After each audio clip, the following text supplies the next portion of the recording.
ก็ถือว่าเราไปดนได้ไปแบบเขาไปทำงานเรื่อยๆเขาเอาเมียนะนะแต่พ่อแม่ก็บ่ฮู้จักเรื่องนี้สิถึงตำรวจอีกแล้วไปขอหรือถ้าเป็นไปได้แล้วอยากให้เล่านำไปสืบถามเช้าคืนเบิ่งว่ามีชื่อในสมุดครัวเพราะมันจังชื่อเป็นชื่อเล่าแบบชุมเฮานี่แล้วสิได้ไปก็ได้ขอสิถามมันเองเพราะว่ามันบ่ยากหลายเทื่อนะคันว่าเราบ่มีอลิเฮาจังดำเนินไปในรูปแบบของเฮาเนาะโดยเพราะว่าเดี๋ยวนี้นะถ้าคอยแจ้งเจ้าเลยว่าถ้าคอยกำลังรวบรวมตัวการรวบรวมเงินเนาะรวมเงินสินัดกันมาซื้อดินให้บ่าวคำหล่าว่าง่ายๆซะตัวนี้เอาเข้าไปอีกแล้วบางเดี๋ยวนี้ฮะ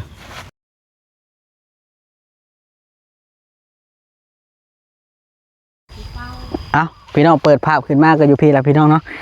กองเพื่องพ่อลูกนึงพ่อไม้พี่น้องเนาะเอาก่อนอื่นก็สบายดีเบิดสุขคนก็เด้อพี่น้องเนาะสบายดีทางเพจและก็ทาง YouTube นำมื้อนี้เบาลิก็ได้นำเครื่องของมาให้พ่อลูกนึงเนาะพ่อลูกนึงเป็นพ่อไม้เนาะพี่น้องเนาะก็คือตามสัญญาที่เบาลิได้ให้สัญญาไว้แต่ว่ามื้อนี้ก็มาบอกท่านพ่อเพิ่นเนาะพี่น้องแต่ว่าเฮามาพบมาพ่อผู้มีพระคุณเพิ่นก่อนเนาะพี่น้องเนาะก็คือแม่ตู้ผู้นึงเราอยู่เถียงนานี่แหละเรามีพระคุณต่ออันบ่าวคำลาเนาะพี่น้องเนาะก่อนอื่นก็เบาลิต้องขอบบุญขอบคุณทั้งเอื้อยกงวลีเอื้อยจูลี่กับแม่กงวลีหลายๆเด้อทั้งสองทานเนาะเบาผิดเบาถูกก็ขอโทษขออภัยหลายๆเด้อไปเบิ่งน้ำกันพี่น้อง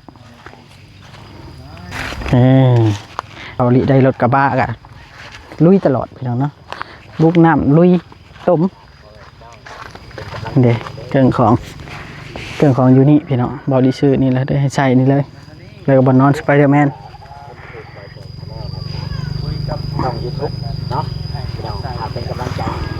เดี๋ยวรอเป็นมาเพื่อละพี่น้องอะไรก็ได้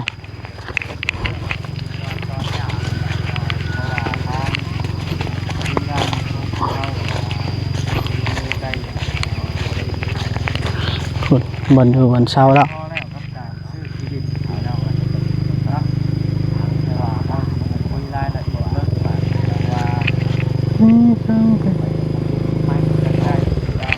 ถูกไหลเด้พี่น้องเนาะสบายดีจะได้จุดโฟโลมาโหดพี่เด้นี่ใจสั่งมาแล้วมาโหดพี่เฉยพูดได้สบายดีแต่ว่าคนมาหาซื้อแบ่เด้แม่นมาได้ยังไงลัดมาทางไหนนี่ทางบันตาดบ่หรือว่าโค้งมาไม่บันตาดบ่ฮู้แล่นมาเรื่อยๆนาโพนนนอุดมเลยไปหมดทุนตามกลับมาคืนมันบ้านนาเก่งเนาะบ่เคยมาถามชุดทาง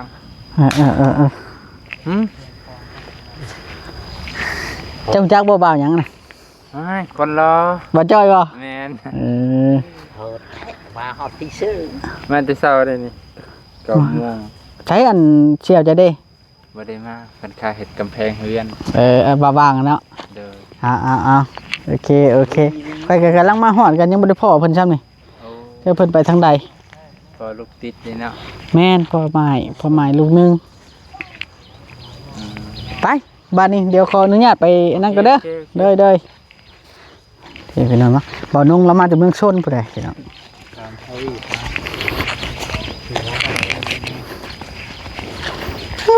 คนเอากับว่าเกิดสบายนี่เถียงแล้วก็บ่มีฝาพี่น้องเนาะบ่มีแนวกั้งหมากโศกแสนพันหรือว่าหมากสมปอยนี่บ่แม่นกระซะงูช้างมาสบายดีเด้อ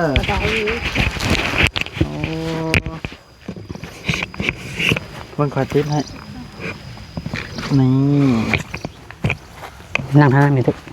ย้ำเลยนั่งบอกแล้วเพื่อให้ FC เบิ่งแบบแจ้งเนาะทีเดียวเบิ่งบ่เลื่อมเลยสบายดีกล้องข่อยในเด้อแม่ตุ๊นี่คือผู้มีพระคุณสำหรับไอ้คำลาเป็นบ่จานคำลาเนาะถือว่ามีพระคุณก็ว่าได้เพราะว่าเราเป็นคนที่ให้ที่พักพิงและก็ที่พักเศร้าเนาะเอามือลงได้ไหมเถ่า สบายดี สบายดีสบายดี อื โด ม ยโดยโดย เพิ่นไปใช้นี่แม่เฒ่า เพิ่นไปพูดอยู่เลย เบิ่งดินไหมบ่ โดย เอาแหละบ่าวคำลานี่โซกมานอีหลี ไปเบิ่งดินอีกหรือว่า อืม ไม่สติฉัน แม่นี่ทางสุภาพสิเข้ามาถามรายละเอียดเรื่องดินดอนนี่แหละด้วยคือทางสุภาพสิแจ้งเจ้าให้ทราบเลยว่า ติดให้นี่อย่าติดใกล้กันได้ไม่ เบา ต้อง เลย แม่น โดย แจ้งผู้มีพระคุณผู้ดูแลบ่าวคำหลาก็ว่าได้พี่น้อง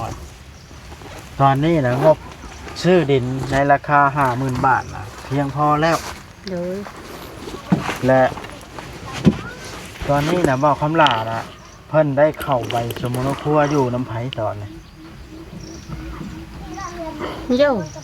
อยู่กับแม่เพิ่นเลยป่านนี้แม่เพิ่นเชียร์จักมันไปใช้ยาแล้วเอ้ยแม่ก็บ่ฮู้เรื่องนะเรื่องใดจะยิงนะ บ่ฮู้ซ้ จักน้องชายเพิ่นสิเอาไปถิ่มจักเพิ่นสิเอาไปใช้น้องชายเพิ่นก็ไปไก่เอาเมียไก่มาขายมือมั่งแล้วก็ไปทางอื่น สมโนน่ะเนาะ แม่ก็บ่ฮู้เรื่องอะไรเอ้ย อ่ะพี่น้องสบายดี ำอ๋ออ ม เป็นอะไรสบายบ่าวลิ เป็นอะไรในได้หรอ แล้วสิบ่เป็นคนตกหล่นบ่บ่ได้เข้าใบสมุนครัวอยู่ใส่ต้องถามมึงญาติเขาก่อนเนาะ โยญาติกับญาติผู้ชายจักไปกำได้ บ่เห็นซ้ำบ่ บ่เห็นเดียวเอ้ย การซื้อที่ดินนี่ ถ้าเราบ่มีชื่อในสมโนตัวเลขก็ต้องได้ชื่อเป็นชื่อผู้อื่นไว้ก่อน แล้วจังคิดว่าแล่นสมโนตัวเลขให้เราแบบนั้นได้มันจึงเป็นไปได้คันเราบ่มีในสันแต่ว่าเรานี่ไปหลายปีบ่แม่ตุ ไปจังเก่งเจ้ว่าฮู้ทำงานอยู่เอ้ย ไปจากบ้านนี่ได้ จากบ้านเก่งอยู่ อ๋อ 15ปี ก็ถือว่าเราไปดนได้ ไปแบบเขาไปทำงานเรื่อยๆเขาเอาเมียนะให้นะ อืม แต่พ่อแม่ก็บ่ฮู้จัก เรื่องนี้สิถึงตำรวจอีกแล้ว เก่งไปขอเลยเว้ย ถ้าเป็นไปได้แล้วอยากให้ลาวนำไปสืบถามข้าวพื้นเบิ่งว่ามีชื่อในสมุนครัวเพราะมันจังชื่อเป็นชื่อลาวแบบ ชุมเฮานี่แหล้วที่ได้ไปก็ได้ ขอสิถามมันเอง เพราะว่ามันบ่ยากหลายเทื่อนะคันว่าเราบ่มีอหลีเฮาจังดำเนินไปในรูปแบบของเฮาเนาะ โดย เพราะว่าเดี๋ยวนี้นะจะคอยแจ้งเจ้าเลยว่าถ้าคอยกำลังรวบรวมตัวกันชี รวบรวมเงินเนาะ รวมเงินสินัดกันมาซื้อดินให้บ่าวคำหล่าว่าง่ายๆซะ โดย ตอนนี้เอาเขาไปอีกแล้วบาง เดี๋ยวนี้ฮะ แต่บัดนี้ยินเดินกองขวางเพิ่นก็เห็นแน่เนาะ เห็นแล้ว มันเป็นดินไผแม่เฒ่าดินเจ้าบ่ บ่ ดินพี่น้อง คอื่นบัดนี้เด้อแม่สิเล่าจักกี้มันมาอยู่กับแม่ โดย แล้วเว้าจังซี่คำลาเขาละเจ้าขายให้แม่แล้วบ่มีเงินน่ะแม่บ่เว้าแนวใดหั้นนะ แต่บัดนี้มาคือคำลาเอ้ยคำว่าโตปลาลูกใหญ่น้ำกันเกี่ยวลูกให้อยากเล่นบัตรให้มันไปทำงานหาเงินมาซื้อกินตอนนั้นหันนะบัดนี้มาคือจะแม่ก็บ่มีปัญญาก็หาเงินเฮ็ดบัตรให้มันไปแต่เลยว่าเองเดียวอยู่กันไปนี่แหละสิแล้วเดี๋ยวข้าเจ้ากับเฮากับไปถามใจไปเจ้าของบ่มีเงินไปทอกเนาะเฮ้ยข้าเจ้าขายข้าเจ้าก็ขายอยากให้เงินให้หั่งหั่นนะยินนั่นข้าเจ้าก็บ่มีคือกันผู้เจ้ายินนะแต่บัดนี้ว่านี่บ่าวเพียงบ่าวลาบ่บ่าวลาแล้วเอง น้องชายหล่าบ่ บ่บ่าวลาชื่อเงินมาถ้าเจ้านั่น บ่เวียงใช้บ่ บ่ผู้ใหญ่นั่น สบาย ผู้เจ้า สบาย เจ้า ดี ว่า สบายดี งามแม่ งานได้ บัดนี้เพิ่น ได้ ว่ามีบ่แม่พ่อสิยินนะ เบาหล่า บ่าว คนได้เบาหล่าบ่มี แล้วน่าจะจำผิด คนใหญ่ๆแล้ว บ่าวแสนคือ นี่ คนใหญ่ เดี๋ยวคำแม่ถามชื่อไงไงลูกชื่อบ่าวละเสียคือว่า ง่าย แม่ ๆโตบ่สูงนะบ่ ปู่ ผมยาวๆเลย ปู่ยาวๆนี่บาดนี้เพิ่นละขอญาติว่าน้ำคำพิษก็ให้ชิมเพิ่นละเอาเงินให้แม่เพิ่นเอาเงินให้แม่หาชิปแม่ว่าชื่อไงลูกแม่จังสิได้ว่าเจ้าเสียแล้วคือว่าละแม่ยืมลูกให้แม่อย่าบ้าแช่ง แต่จำบ่ได้ เพิ่นจะชวนไปเบิ่งตอนค่ำนะ เด้อ ไปเบิ่งอะบัดนี้ ละเรื่องที่ดินนี่เจ้าสื่อสารกับเจ้าของเพิ่นรายละเอียดแล้วว่าเพิ่นตกลง เจ้า ปลงใจแล้ว ผังรักคักแน่เลย เอา ผังรักคักแน่อ่า ผังรักให้คักแน่เลยว่านี่ไงของข้าเจ้ากับ เท่าใดคุณเท่าใดแม่ เรื่องคุณอย่าบอกแม่บ่ฮู้พ่อไปแม่อย่าบ่ฮู้แม่บ่ฮู้วายลูกเอ้ย แล้วเพิ่นว่าสมเพาะแล้วสมเพาะเอาเพิ่นว่างั้นแล้วแต่ถ้าเจ้าเยอะคอยน่ะมันยิงเขาบ่ฮู้มีแต่ผัวคอยเพิ่นบ่จะลาไปบ่งั้น เด้อ คอยบ่จักแม็กบ่จักว่าหากเพิ่นว่าสมเพาะ เจ้าคุยกับเจ้าของที่ดินเพิ่นน่ะ โอ้ เนาะ ยแล้วเรียบร้อยแล้วเจ้าของที่ดินน่ะเพิ่นก็ตกลงปลงใจเพิ่นบ่ปิ้งบ่หยัง มันซื้อเนาะ บ่าวเชนเนาะเจ้าว่านี่แล้วบ่าวเชนว่ากับคอยนี่อีแม่เลยตอนนี้นั่นคอยเว้าซื่อๆคอยก็ลูกเงินยังบ่ได้ไปติลูกเอ้ยหากเจ้าดีใจบ่แม่ดีใจแล้วซ้ำนี่ เด้อ เพิ่นว่าสิให้ได้แม่ดีใจอยู่เลย เด้อ พอดีแม่งมาแล้วป้าแม่ไปเบิ่งว่าเพิ่นโทรมาแล้วอ่ะเลยไปเบิ่งว่านี่ไปเบิ่งเลยโอ้ยแม่บุญหลายสิเพิ่นก็โทรมาโลดสิเดี๋ยวโอ้ยสิเฮ็ดดีแล้วมีประคุณลูกเอ้ยสิเลยไปเบิ่งเลยก็พอใหญ่เฮือนนี่แหละพาไปเบิ่งแล้วก็พังรักกับพระเจ้าเขาเลย ทำไมรักบ่น่ะอุ้มลุง บ่คนอื่นเพิ่นบ่ปีนบ่แม่เพิ่นสิซ้ำงานบ่ซ้ำงานบ่ปีนถ้าขอยเองแล้วแล้วมาแล้ว เท่าที่คอยเบิ่งในคลิปก็30คูณ30ประมาณนี้แหละ เท่านั้นแหละลูกแม่บ่จัก แต่ว่าคอย หลาย ก็ เด้ ฮะ หลายบ่30 หลายแล้วหลายแห้ง ก็สมควร ใหญ่ๆเลย ที่50,000บ่ หามือ เพราะมันเป็นดินสวนเนาะดินสวนดินนา แม่ หน้า แต่ก็มีเฮือนหลังนึงอาหารเนาะ เธอมันก็เริ่มล่ามออกมาแล้วเฮือน ร้านแม่มันสิต้องใช้บรรทุกอยู่กับจัง มีแต่ว่าอยากให้ทางแม่ตู้นี่เว้าเพิ่มเติมอีกกับเจ้าของดินว่าเพิ่นสิซื้อเพิ่นได้เงินมาครบแล้วสิดอก ถ้าแต่มือนัด ถ้าแต่มื้อนัดบาทนี่บ่ให้เพิ่น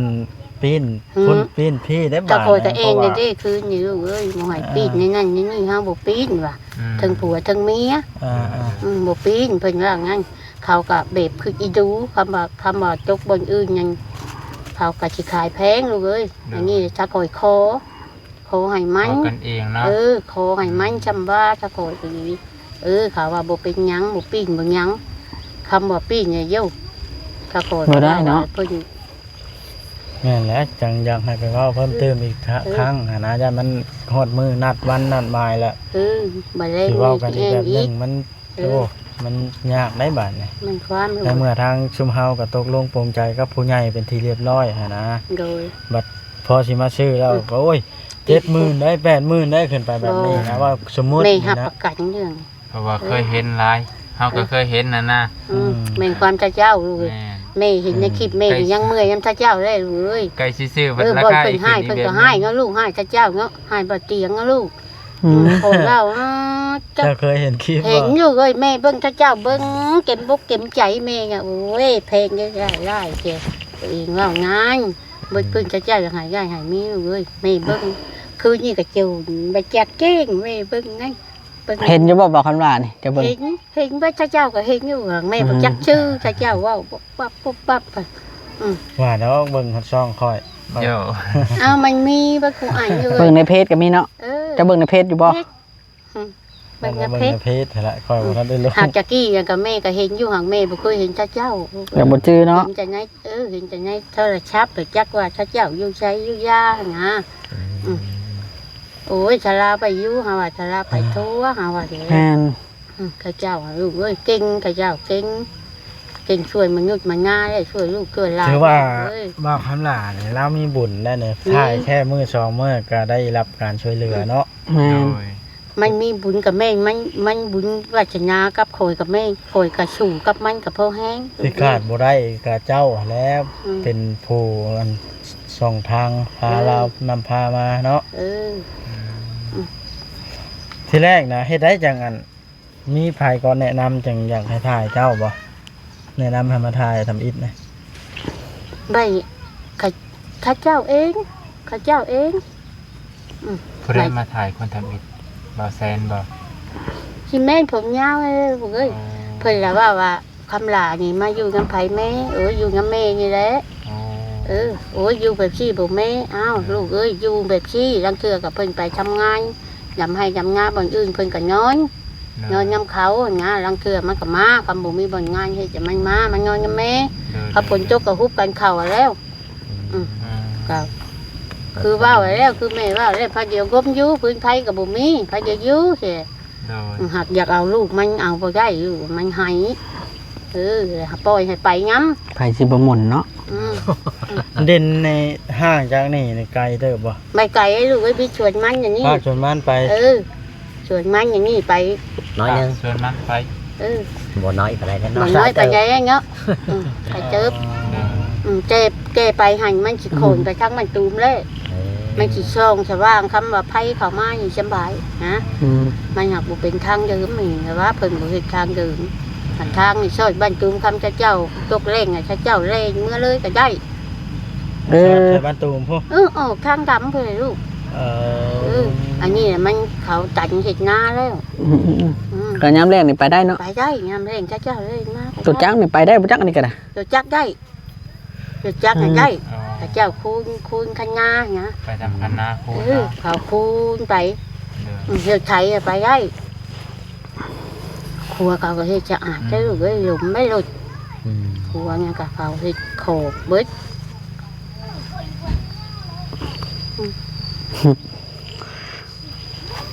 ดีแล้วจังใดก็ได้ ทำมาคน ดี เดียว แล้วลูกเอ้ยถ้าเจ้าไก่ มากับลูกแล้วนะ โอ้ลูกชายเพิ่นไปทำงานกลางเว้นน่ะเนาะ ไปทำงานเฮาแล้วว่าเขามีบ่นไปก็ไป อุ้มไปบ่ อุ้มไปเนี่ยลูกแบกไปใช่บ้าไปเนี่ย ลูกน้อยก็เอาไปน้ำ ไปน้ำแบกแค่บ้ามันก็หินน้ำขี้จมขี้ยิงไปมันงั้นแล้วลังเทือกับบนยีเพิ่นก็ยัดข้าวชุบให้ต่อเลยไง โดย คำบนเพิ่นมือใหญ่เพิ่นมันบ่ได้ก็มากินยาแม่ โดย มือใหญ่มันได้มันก็ว่าเฮาได้กินแล้ววันนี้ไงมันก็บ่กินมีแต่ว่าให้เจ้าเบิ่งกำกับนำแล้วหยังก็ได้ แล้วเบิ่งอยู่นี่แล้วแม่ แม่น FC ก็จะพาว่าชั้นว่าซี่ได้พี่น้องเอ้ยในเมื่อจุดเริ่มต้นนั้นเราเป็นคนพามาอยู่แล้วก็อยู่ที่ดินของเราอีหยังก็ต้องให้เรากำกับเบิ่งซอยเพราะว่าเรานำอันชำแม่แหละเนาะ โดยเขาจะไปเกิดย้ำกันลูกแบบว่ามาเป็นลูกร่วมกัน จักปีแล้วเจ้าแม่ตุ๊ก เฮาบ่48บ่ทันได้เฒ่าปานใดเนาะ บ่ทันจะเฒ่าหักแม่จังเต้แม่ชักยาบักชิงเลยโชว์เลยลูกเอ้ยนี่มันอยาก เป็นโควิดบ่จ๊ะ อย่าเว้าอย่า ไปมานี่ก็เพิ่น เจ้า ว่า เจ้าเป็นโควิดบ่จ๊ะบ่ได้เป็นบ่ นี่ก็แม่ตรวจเลือดพร้อม จักแม่ตู้หยังก็ลืมแล้วถามแล้วว่านะ ในตู้เชิด แม่ตู้เสิร์ชโอ้ เป็นโควิดบ่ บ่เรา เป็นหัวเข้า ใจ เลย จิตใจประเสริฐยังคือชื่อเรานี่แหละ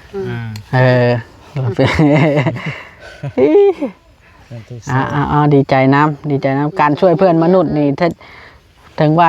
เจ้าไม่ได้ออกเงินออกคำแต่ว่าเจ้าพาเรามาอยู่เพื่อพบแสงสว่างจากผู้รักผู้ใหญ่แบบนี้ก็ถือว่าเจ้าได้บุญอันประเสริฐแล้วไม่ตัว สงสารลูกเอ้ยเบรกลูกไปเบรกลูกมา เพราะความซื่อผู้เป็นพ่อกับบ่ปานใดผู้น้อยแห้งหั่นนะ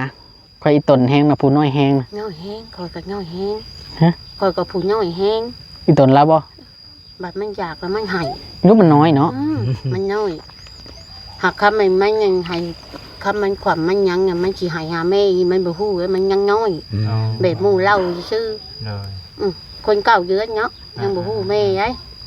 แม่ยังไปกินพิษอยู่เลยกินหมักเป็ดสร้างกินพวกเจ้าเนาะรั่วหมักเป็ด ตายย้อนหมักเป็ด นี่ บ่ชมสักสีแท้เนาะ หมักกระบอกกระตายเนาะลูกอยู่คำมีได้ขลัมกำมีกลัวฮะขลัมมันเจ็บปวด โดย ขลัมก็แค่ผมชาผมแม่ โดย มันยังแม่ก็ไปกินจะเคียดกับข้าวจี้จนว่าลูกได้3 ปีไปแล้วงัวแม่ก็ พวกพิษกรรมนี่เอาบ่อยากคืนเนาะ ขลัมไงกว่าเฮาโชว์ไงขลัมน่ะขลัมกำน่ะ เอาบ่อยากคืนเนาะพวกพิษกรรมเนาะ มันปัวบ่ทันเด้ไปชักยามันก็มันแก้บ่ทันเนาะ โดย ทำห้างก็ขึ้นไงผู้ลังคนมันพอญาติยำมันบ้าเลือดออกเลย มันบึ้เจือจะเลยบ่มีแหละ มีแต่ว่ามื้อนี้ข่อยก็สิถามไอ้คำลามาแล้วก็สิถ่ายคำลาจักคลิปนึงสิเอาเครื่องของให้แล้วซื้อมุ้งพวกมุ้งหมอนบ่อนนอน โดย ผ้าห่มมาแหละ โดย แล้วก็ผ้าดำๆน่ะมากั้งให้เรายามฝนตกฝนดินแล้วให้เรากั้ง โดย ไปนั่นแหละชำนั่นแหละได้เอาเบื้องต้นก่อนจังไดก็ได้สบู่แชมพู โอ้ยซ้ำนี่อยู่เลยชาเจ้าดึงขึ้น เพราะว่าเราบ่ อยู่เลยชา เรา เจ้า บ่ทันมี คุณสุขุสุขคนอยู่ดีคืออยู่ดีมีแห้งคือกันอยู่เลย ชุมข่อยเป็นสะพานบุญให้เพิ่นชุมข่อยน่ะ เป็นสะพานบุญสะพานทองให้มัน ข้าวน้ำซ้ำปลาเจ้าได้ปีละจักชอบ ปีละ30 ชอบแม่งั้น เจ้าเอาข้าวปี30ชอบนั้นบ่สู้เรากิน เออแม่บ่ค้ำแม่บ่ขายแม่ยอมกินอยู่เลย แต่บัดนี้คำระยะลูกแม่หนี้จากเมืองลูกน้ำผัวเลยแม่กิน2 ปากแล้วแม่กุ้มแล้วได้ชูมันกินแต่มันเฮ็ดเวียกช่วยแม่ เหลือลายบ่เดี๋ยวนี้ ยังเหลื ครั อบ ยังเขาเช้าชอบ โอ้มันก็กุ้มแล้ว แม่ก็ซื้อน้ำอยู่เลยซื้อกินน้ำเวลาเพิ่นขายเลยแม่ซื้อเอาให้นะ คลิปนี้ก็สิจบคลิปแล้วมีแต่ว่าแนวนั่นล่ะตามค่อยเว้านั่นเด้อ